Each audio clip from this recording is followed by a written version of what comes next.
Well, hello, North Carolina. Wow. What a beautiful day. Thank you all for coming out. To Lieutenant Governor Forrest, GOP Chairman Michael Wadley, all of you who have been with us every step of the way. It is great to be back in the Tar Heel State. But we're all here for one reason and one reason only, and that is that North Carolina and America need 4 more years of President Donald Trump in the White House. It's on, North Carolina, and the road to victory goes right through the Tar Heel State. We need the people of this freedom-loving state to do just what you did in 2016. On November 3rd, we need North Carolina to show America that this is Trump country. But it really is great to be with you all. Thanks for coming out on such a beautiful day. Give yourselves a round of applause, really and truly. But you know, it's a special privilege for me today to be with a man who personifies North Carolina. I've gotten to know him over the last several years. He's a husband, a father, a man of integrity and faith. He left a successful business career here in North Carolina to become your lieutenant governor.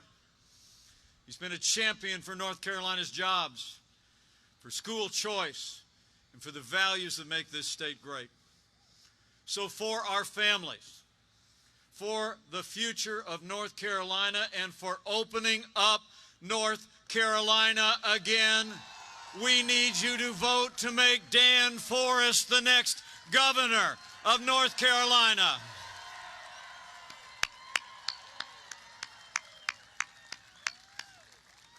And we're also joined today by his wonderful wife, Alice and Olivia. They are going to make a great first family. Let's hear it again for the whole Forrest family.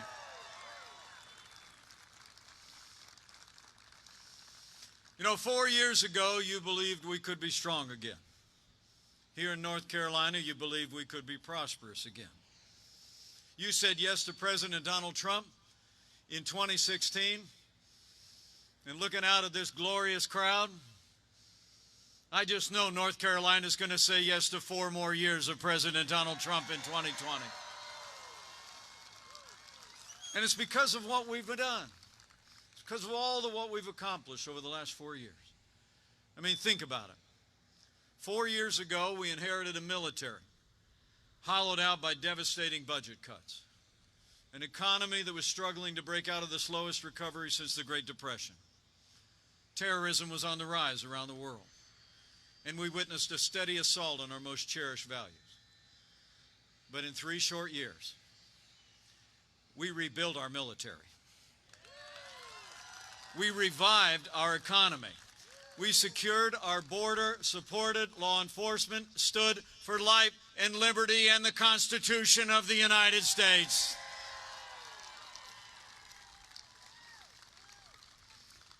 And on the economy, I have to tell you, after Joe Biden spent the previous 8 years trying to tax and spend and regulate and bail us back to a growing economy, President Donald Trump created the greatest economy in American history, and we're doing it again.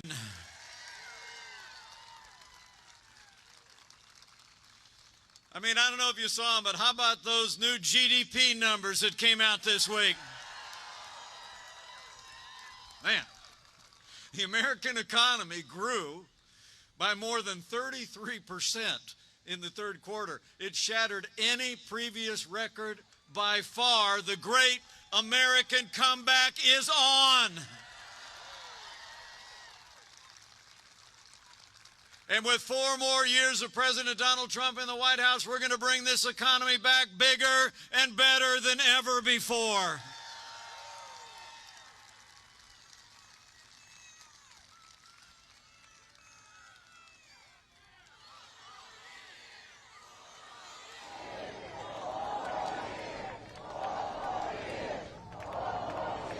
You know, as President Trump said yesterday, that third quarter GDP was the biggest in history. He said, not even close. And the next year is going to be our best year ever. You know, this great American comeback, I think the President would be the first to say, is a testament to the character, the resilience, and the strength of the American people. But it's also a tribute to a president and to our allies in the Congress who worked to create the greatest economy the world's ever known. It's amazing to think, as we stand here today, just 3 days before an election, that Joe Biden actually wants to raise taxes by $4 trillion in the midst of a global pandemic. He's got a $2 trillion version of the Green New Deal. And he wants to put a public option in the middle of Obamacare and reimpose the taxes of Obamacare on the American people. President Trump, by contrast, we cut taxes across the board for working families and businesses. We rolled back more federal regulation than any administration in history. We fought for free and fair trade, unleashed American energy, and in 3 short years, businesses created 7 million good-paying jobs, including 250,000 jobs right here in the Tar Heel State. I mean, in those first 3 years, North Carolina saw its lowest unemployment rate since the Great Recession and highest home ownership ever. And in a state where manufacturing is so important, you know, I always feel right at home in North Carolina because it reminds me of the Hoosier State where I'm from, you know. Where we come from, we do 2 things really well. We make things and we grow things, right? But y'all deserve to know when Joe Biden was vice president, America lost 200,000 manufacturing jobs. And the last president, who I see is back out on the campaign trail, remember the last president? He said those manufacturing jobs they lost were never coming back. Remember he asked, what magic wand do you have?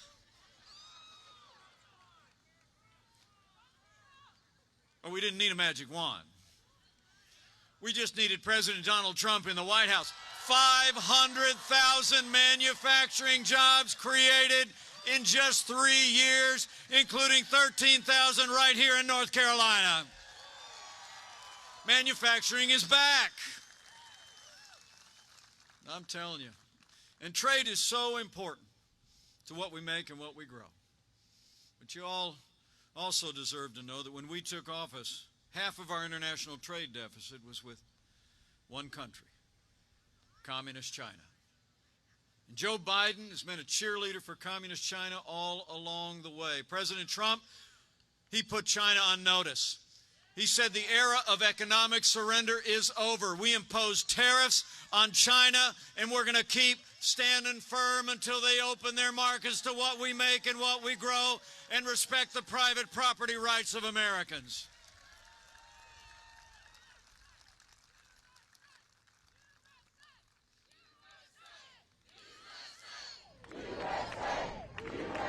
I like her.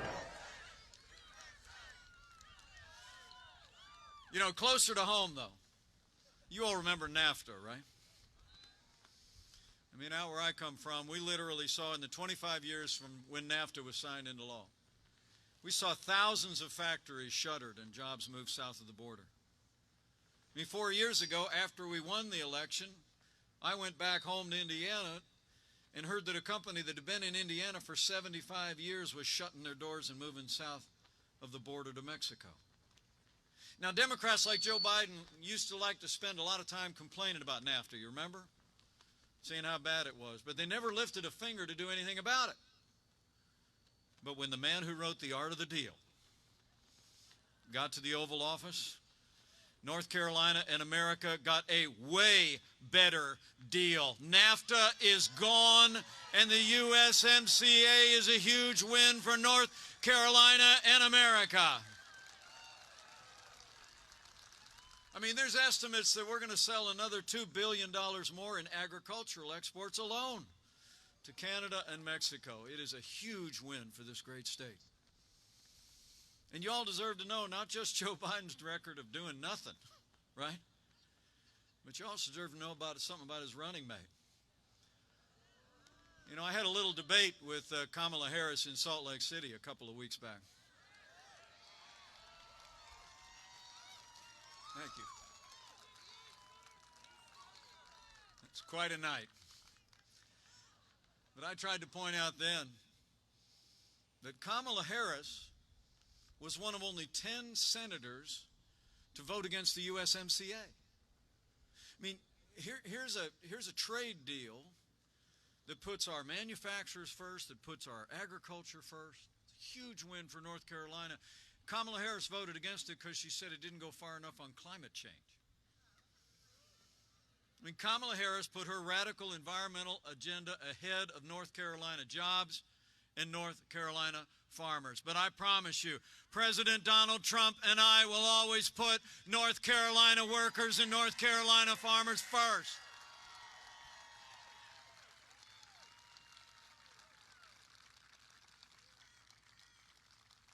And on energy, Joe Biden and Kamala Harris spent the whole last, didn't they, Dan? They spent the whole last year talking about how they want to ban fracking and abolish fossil fuels. Now, they started to say different now. They're starting to go, presidents in Pennsylvania all day today. So they've been going to Pennsylvania. They've been starting to say, hey, actually, no, we're not, and this and that, right?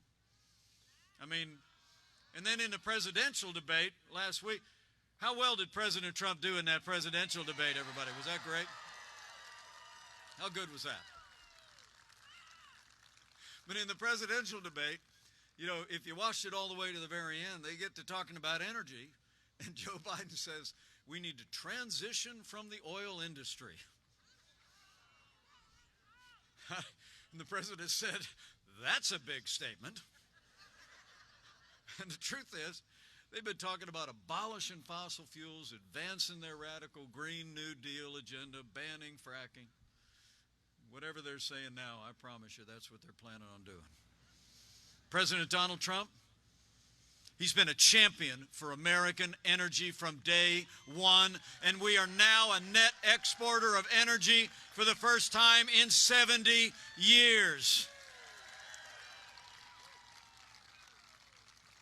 What a choice. You know, men and women in North Carolina, I really think the choice we face this Tuesday is a choice between a Trump boom and a Biden depression. There was a recent study that just came out, nonpartisan study. It actually said that Joe Biden's economic policies, $4 trillion tax increase, $2 trillion Green New Deal, new taxes back in Obamacare with their socialized medicine are going to cost Americans 5 million jobs and will reduce your household income on average by $6,500 a year. So, after you leave here today, every hour between now and when the polls close here in North Carolina, you run into somebody that hasn't made a decision yet, I got one question for you to ask them, just one.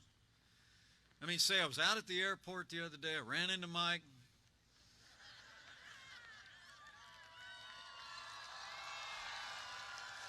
And he said, if I could just ask you one question, this is what I ought to ask you. I mean, just look them in the eye and say, as Americans are starting to get back on our feet, starting to move our country forward, who do you really think can bring this economy all the way back? Just ask them that. Who do you really think can bring the American economy all the way back and then some in 2021? A career politician who spent 47 years in Washington, D.C., raising taxes, growing government, stifling our economy under regulation and economic surrender on trade, or a proven job creator who's driving the greatest economic recovery in American history? You tell them for this great American comeback, we need 4 more years of President Donald Trump in the White House.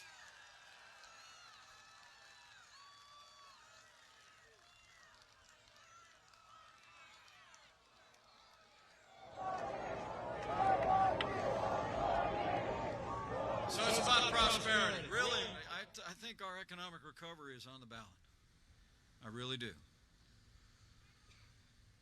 But of course, security is the foundation of our prosperity. And it all starts with our national defense. And here in North Carolina, home of Fort Bragg and Camp Lejeune.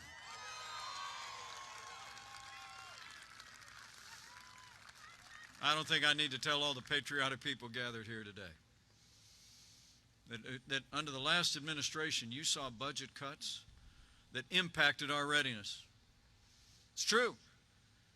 When we took office, I heard that it was about a third of the aircraft in our Air Force that were kept on the ground to be used as spare parts to keep other aircraft in the air. And Democrats in Washington are already talking this week about massive cuts in defense spending to fund their big government programs.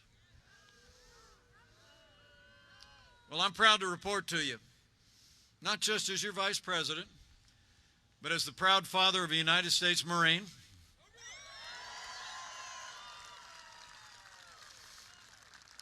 and I have an unworthy son-in-law that's a Navy pilot currently deployed. Under President Donald Trump, I can tell you, we've seen the largest investment in our national defense since the days of Ronald Reagan. We're finally giving our soldiers, sailors, airmen, Marines, and Coast Guard the support they need to defend this nation.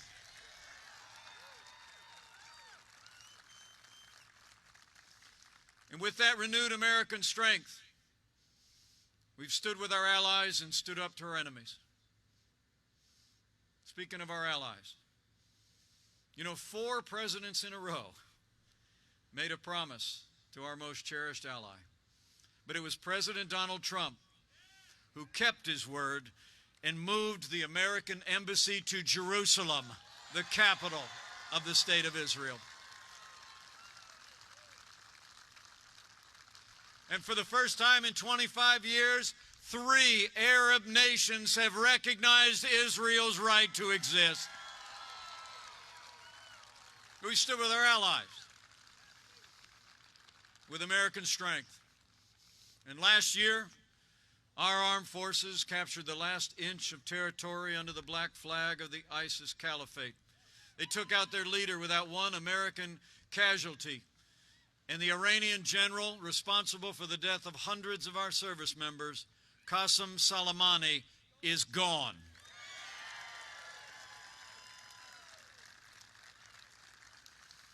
And I don't know if you heard about it. The news broke on your way here. Last night, U.S. Navy SEALs rescued an American taken captive in Niger just a couple of days ago. That U.S. citizen is safe, and no military personnel were injured in the operation.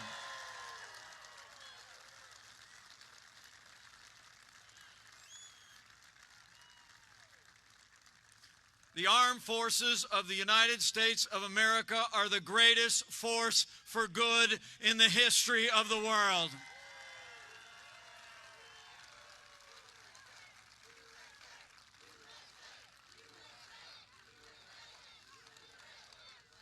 So we've stood with those who serve and their families.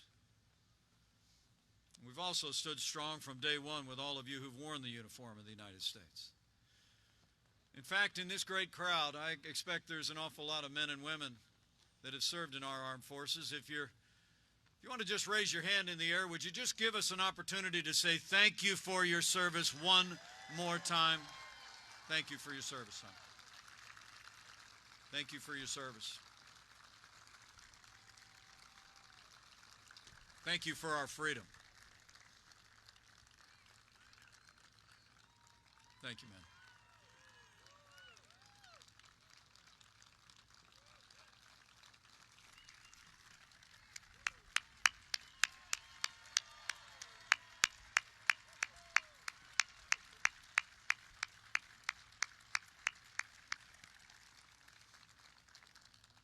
When Joe Biden was vice president, you all remember, we saw years of scandal at the VA that shocked the conscience of the nation.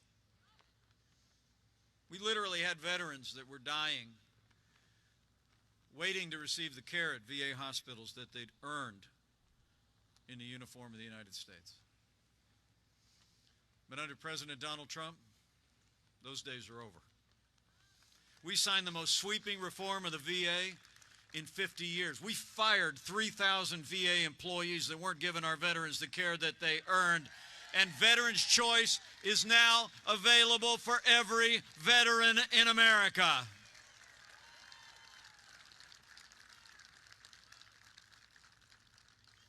And when it comes to law and order, I couldn't be more proud to serve alongside a president who has stood every day with the men and women who serve on the thin blue line of law enforcement, and we always will.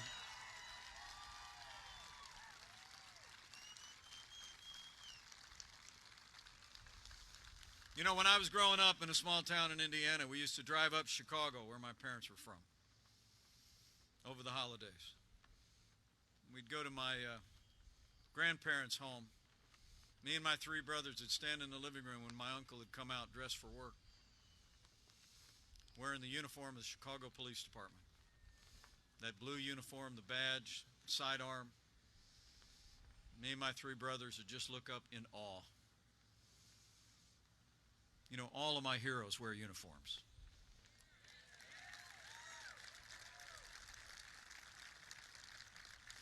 President, I know what you know. The men and women who serve in law enforcement are some of the best people in this country, and they deserve the respect of every American every day.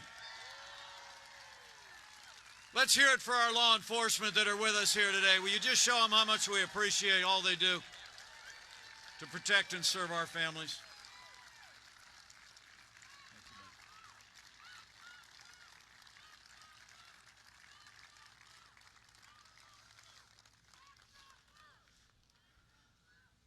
Oh, we're going to back the blue.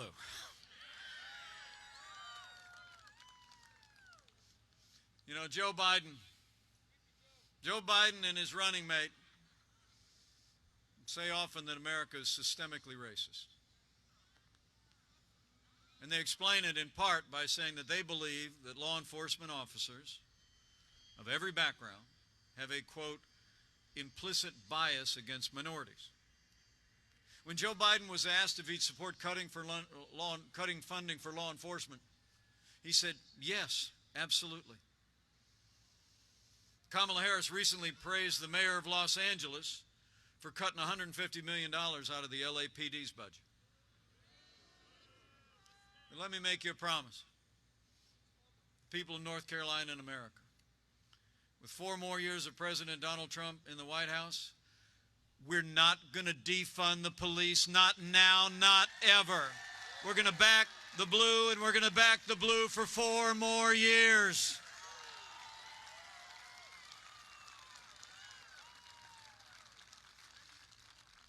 You know, you all know we don't have to choose between supporting law enforcement and supporting our African American neighbors or other minorities or families that live in our major cities. We've done both for the last 4 years.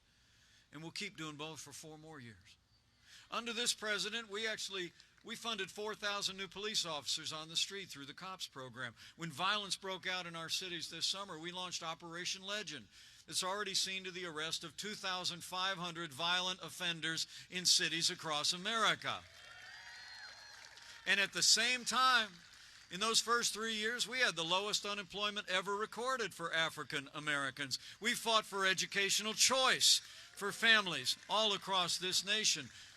We signed historically black colleges and universities, their biggest funding ever. We passed criminal justice reform and created 8,000 opportunity zones, bringing jobs and opportunities to our major cities. We're going to support law enforcement. We're going to support our African American community, and we're going to do it for 4 more years.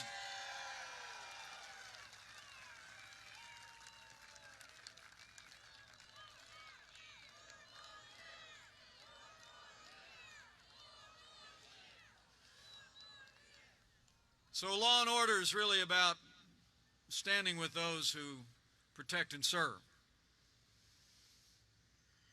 But it's also about strengthening the foundations of the rule of law.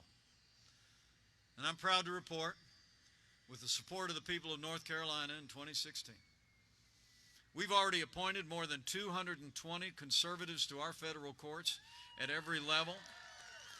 And they are all men and women of integrity who will uphold the God-given liberties enshrined in our Constitution, like the freedom of religion, the freedom of speech, and the Second Amendment right to keep and bear arms.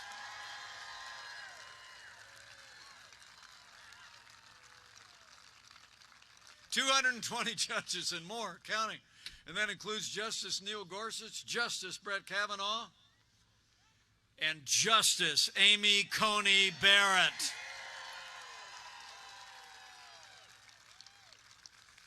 Isn't she great? How much did you love it when she held up that piece of paper? All these senators got stacks of papers in front of them. What did you bring? Nothing. I'll tell you, she's going to be an incredible justice on the Supreme Court. But she's really emblematic of all of those that we've been able to appoint to our courts. It's a legacy of really strengthening the foundation under our liberties. It's true. President Trump kept the word he gave to the people of North Carolina in appointing strict constructionists who won't legislate from the bench. But none of it would have been possible without the support of both of the senators from North Carolina. And so, right after you re-elect President Donald Trump for 4 more years, we need North Carolina to send Senator Thom Tillis back to the United States Senate for 6 more years. Because this is really about protecting our liberties, right? And the courts are the vanguard of our liberties, and upholding all that's enshrined in those founding documents and in the heart of the American people. Because the truth is, when Joe Biden was vice president, our liberties and most cherished values were under assault. I mean, when Joe Biden was vice president, the freedom of religion was under steady assault by the federal government. The conscience rights of doctors and nurses was eroded. Religious charities had their conscience rights compromised. And Joe Biden actually, in the last administration, hauled a group of nuns who had taken a vow of poverty to help the underserved community, hauled them into court to force them to compromise their faith and heal under the mandates of Obamacare. And if you doubt that this intolerance is broad-based in the Democratic Party today, you know, the leading Democrat on the Judiciary Committee, 2 years ago, when Amy Coney Barrett was being considered for the Court of Appeals, said that they were concerned about Judge Barrett's Catholic faith. Because she said, quote, "The dogma lives loudly within you." And Hollywood elites started to ridicule Amy Coney Barrett's faith ever since. Well, I got news for the Democrats in Washington and their friends in Hollywood. That dogma lives loudly in me. That dogma lives loudly in you. And the right to live and work and worship according to the dictates of our faith lives loudly in the Constitution of the United States of America.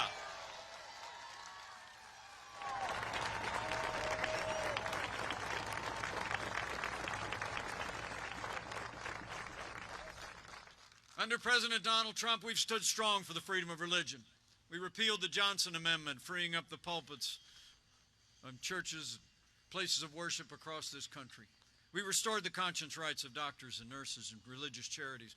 And President Donald Trump ended the assault on the little sisters of the poor, and the Supreme Court made it permanent. Under President Donald Trump, we're going to defend the freedom of religion of every American, of every faith. So help us God.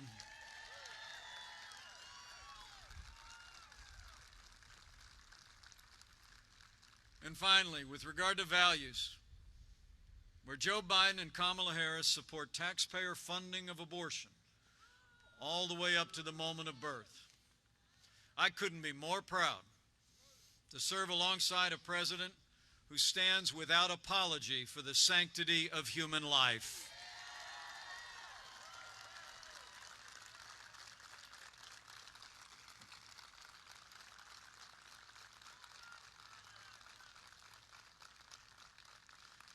So it's amazing to think what we accomplished in those first 3 years and the choice that we faced. I mean, in our first 3 years, we rebuilt our military, we revived our economy, we stood for law and order, liberties, and life. And none of that would have been possible without the strong and consistent support of North Carolina's Republicans in Congress. It's true. So, right after you re-elect President Donald Trump,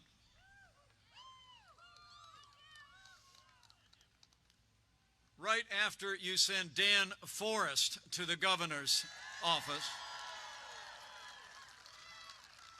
and re-elect Senator Tom Tillis to the Senate, we need you to send all of North Carolina's Republican congressmen and women to a new Republican majority in the House and retire Nancy Pelosi once and for all.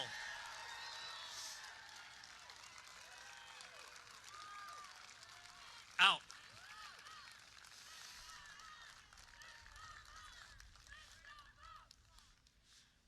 You know, when you look at what we were able to accomplish with the Republican House and a Republican Senate just in those first 2 years, there's only one way you can describe it.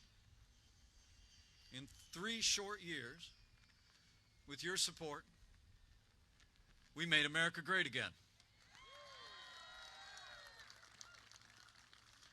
And then 2020 arrived, and the coronavirus struck from China. But before the first case of community spread anywhere in this country, President Trump did what no American president had ever done. He suspended all travel from China, the second largest economy in the world. President Trump put the health of America first. Now, Joe Biden said at the time that that was xenophobic, essentially said it was racist. He said it was hysterical and that banning travel during a global pandemic would, quote, make things worse. But Joe Biden got it wrong. President Trump got it right. I can tell you, as the head of the White House Coronavirus Task Force, President Trump's decision to shut down all travel from China saved untold American lives because it bought us time to stand up the greatest national mobilization since World War II. It's true. We reinvented testing. We saw to the manufacture and distribution of billions of supplies of PPE to our incredible doctors and nurses. We went to work on medicines, therapeutics that are saving lives, even as we speak. And as I stand here today, we're just a short time away, before the end of this year, of having the first safe coronavirus vaccine and tens of millions of doses for the American people.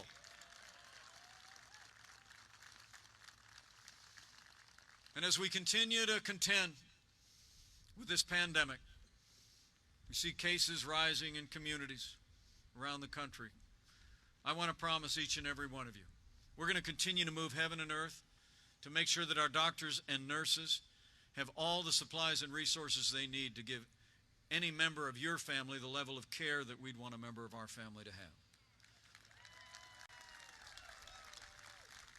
We're going to keep protecting the vulnerable. We're going to keep saving lives. We're going to keep developing saving medicines until we reach that day that we put this coronavirus in the past with a vaccine. And under President Donald Trump, we are opening up America again.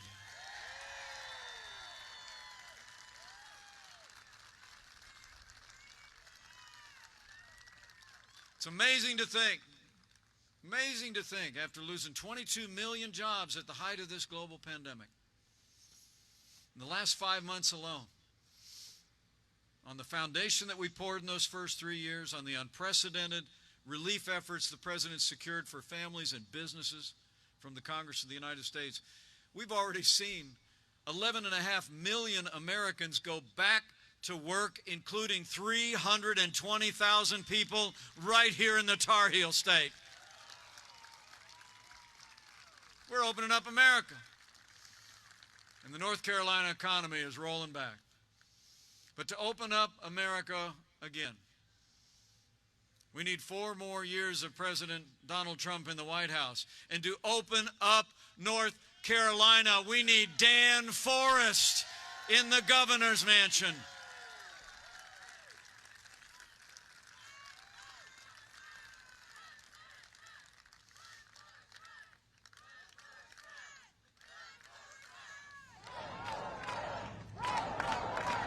I love that. How about win, Forest, win? Win, Forest, win. Let's hear it for Dan Forest, everybody. He's going to go out there and bring North Carolina all the way back.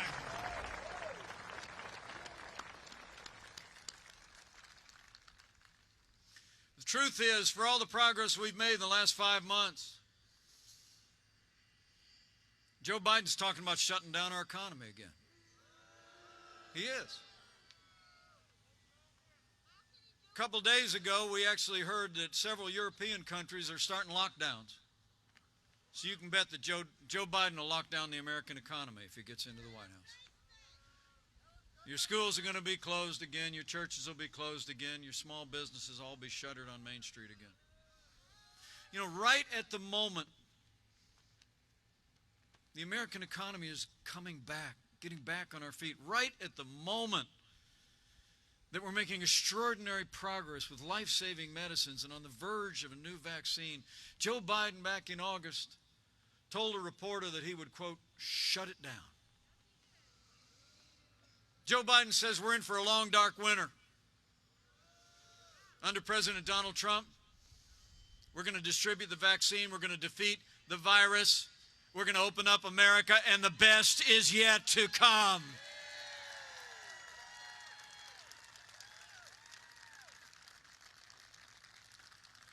So we've gone through a time of testing, but we're coming to a time for choosing. We got 3 more days to win 4 more years.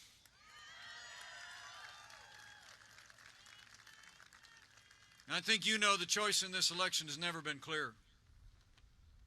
The stakes have never been higher.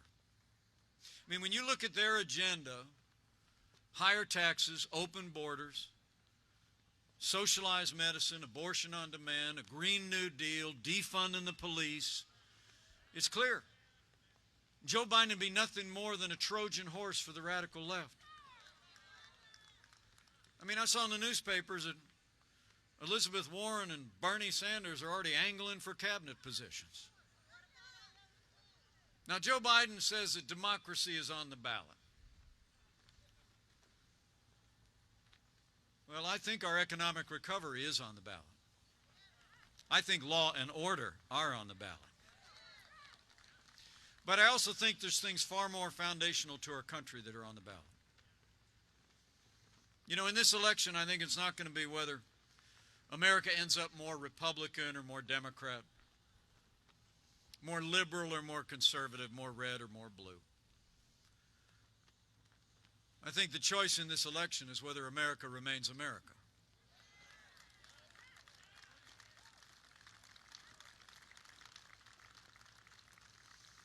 It's whether we're going to chart a course for our children and our grandchildren, build on our great American heritage of faith and family and freedom and patriotism and limited government and individual responsibility.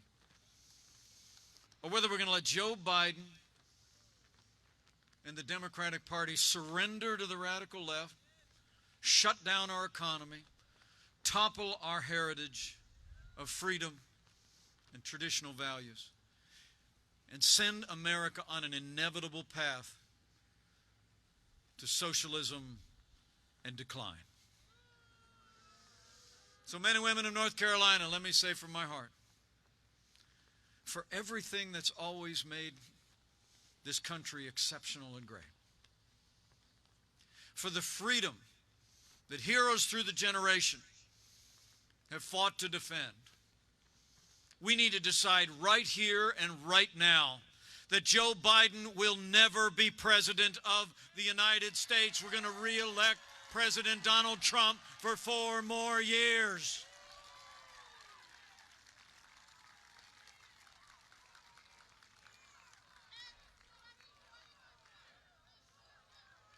It's that important.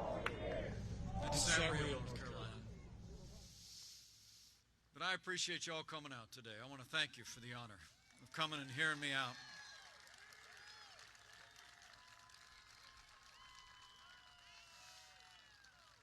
You know, when the president called me 4 years ago to join this ticket, I said yes in a heartbeat.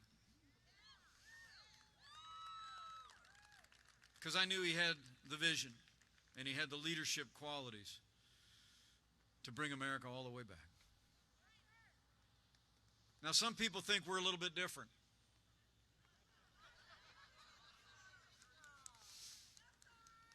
But actually, I can tell you, we've become very close friends.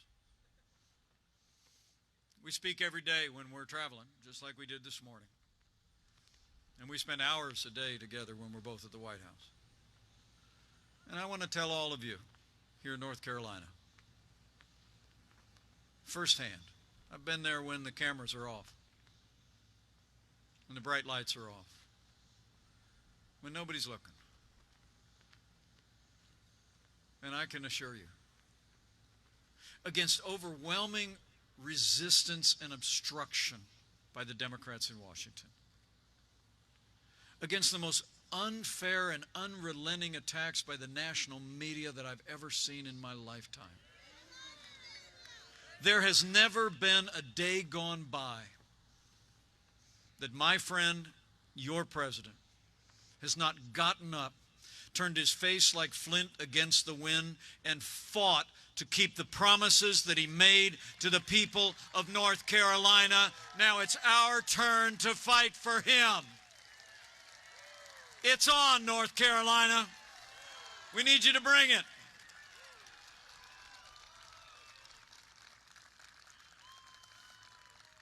We got 3 more days to fight for America, to let freedom ring throughout our land.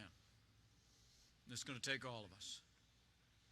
So before I leave here, I got a couple things I'd like to encourage you to do in all that remains between now and when the polls close in the Tar Heel State. First and foremost, I need you to vote, North Carolina. Vote to re-elect President Donald Trump to the White House. I heard on the way here today is actually the last day to vote early in North Carolina. So after we get done here, you could go down to the Wilson County Board of Elections, 112 Douglas Street East. They are open until 3. Plenty of time to vote to re-elect President Donald Trump for 4 more years. So get it done. Leave from here. And remember, friends don't let friends vote alone. Bring a neighbor, bring a coworker, and vote to re-elect President Donald Trump for 4 more years.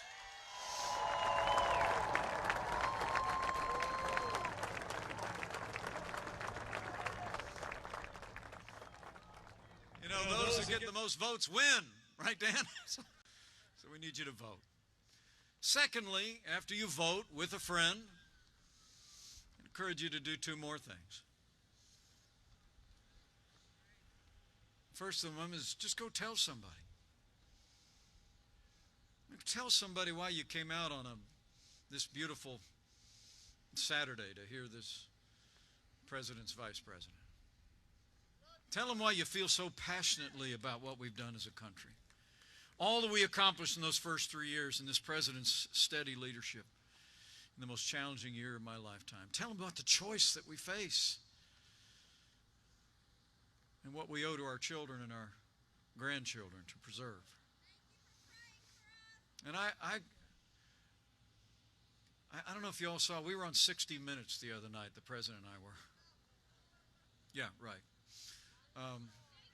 But the president got this question in his interview. which was not a friendly interview. But he gets a question in the interview where the reporter said, "So, how would you describe your supporters?" And without hesitation, President Trump said, "They are people who love our country. So go out and tell your neighbors and friends about your love for this country and that we need a president who loves America and loves our freedom for 4 more years."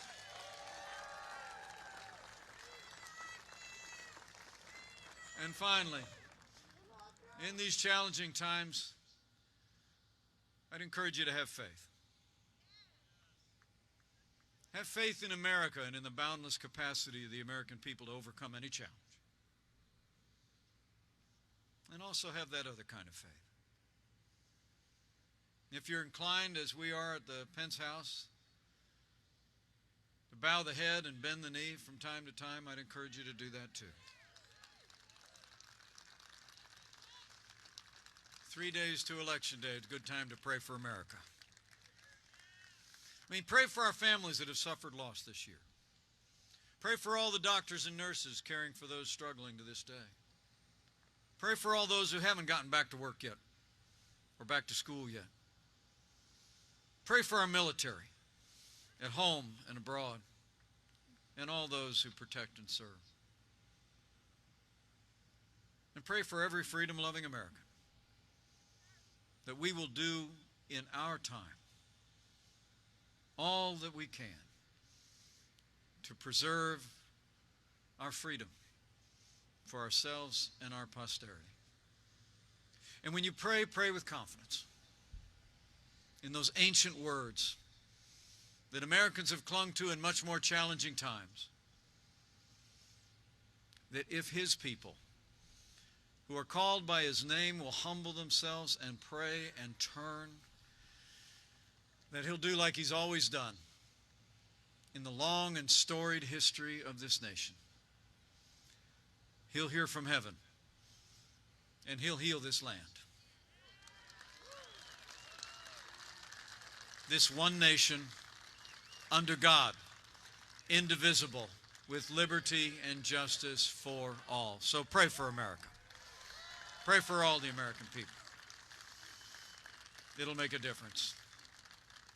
And I'm just absolutely confident, seeing all your shining faces today, that if all of us do all that we need to do, to vote, to speak out, and to pray, that we're going to have a great victory all across North Carolina and all across America.